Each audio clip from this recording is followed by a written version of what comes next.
Isang mapagpalang araw po sa ating lahat. So today is nandito pa rin tayo sa ating ongoing series which is Warrior of Love. So our topic for today is paano mahalin ang kaaway or how to love your enemy.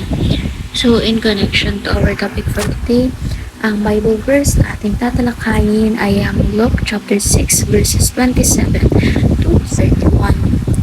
So, in New International Version, but to you who are listening, I say, love your enemies, do good to those who hate you, bless those who curse you, pray for those who mistreat you. If someone slaps you on one cheek, turn to them the other also. If someone takes your coat, do not withhold your shirt from them.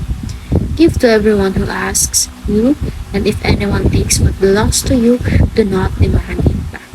Do to others as you would have them do to you.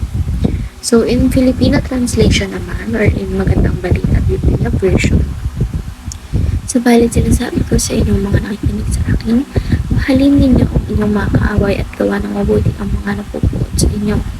Pagpalain ninyo ang mga sumusuka sa inyo at panalangin ang mga nangaaway sa inyo. Kapag sinampal ka sa isang pisngi, iharap mo pa rin ang kabila. Kapag inagaw ang iyong balabal, huwag mong ipagkait ang iyong damit. Bigyan mo ang bawat humihingi sa iyo at kung may kumuha ng iyong ari-arian, huwag mo nang bawiin pa ang mga iyon. Gawin mo or gawin ninyo sa inyong kapwa ang nais ninyong gawin nila sa inyo. So, ang pagkakaintindi kong narito, since nandito pa rin tayo sa series natin na Warrior of Love. Pero yung tinutukoy naman na love dito is yung pagmamahal natin sa mga enemies natin. Paano natin mamahalin yung mga taong nahihirapan tayo mahalin, di ba? So parang ano lang siya, connected lang siya sa verse natin kagabi. Kasi yung kagabi, ano rin yun paano mahalin yung mga hindi ka mahal-mahal. So ito naman yung sa atin for today. Medyo nag-iba lang siya since ito specific to na enemies natin, kaaway. So, para mas mapalalim pa itong talakayan natin, proceed tayo sa ating teaching.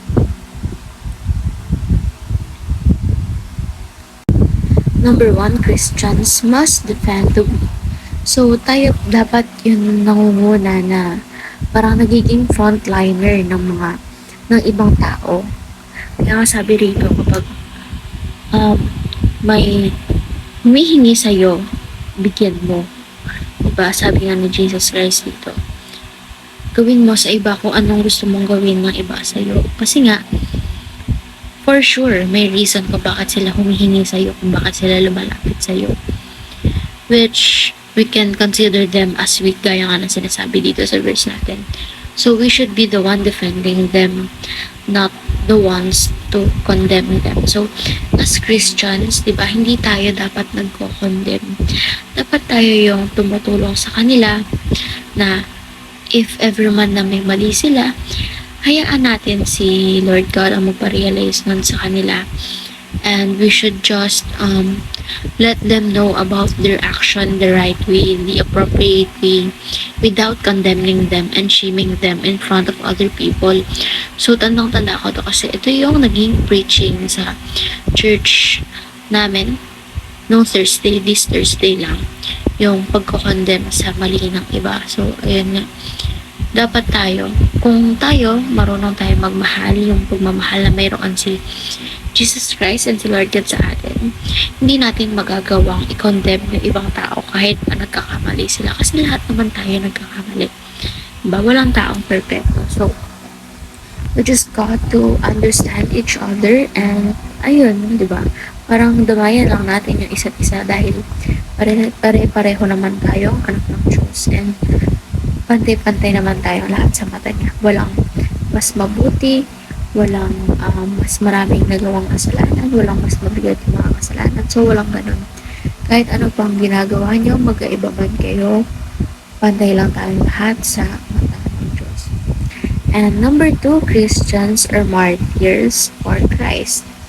So, parang sinasabi dito na tayo, we should only be martyr for Christ. Naalala ko sa peer group din namin this Thursday. May nag-share ng story niya na yung mother niya nga is super martyr sa father niya to the point na silang mga anak yung kumbaga ang unhealthy na ng environment para sa kanila sa mga anak ng mother and father nila. So, ang pagkakaintindi ko lang dito sa number 2 teaching is we should only be martyr for Jesus Christ since we should be humble enough in front of Him. Hindi dapat tayo nagmamalaki.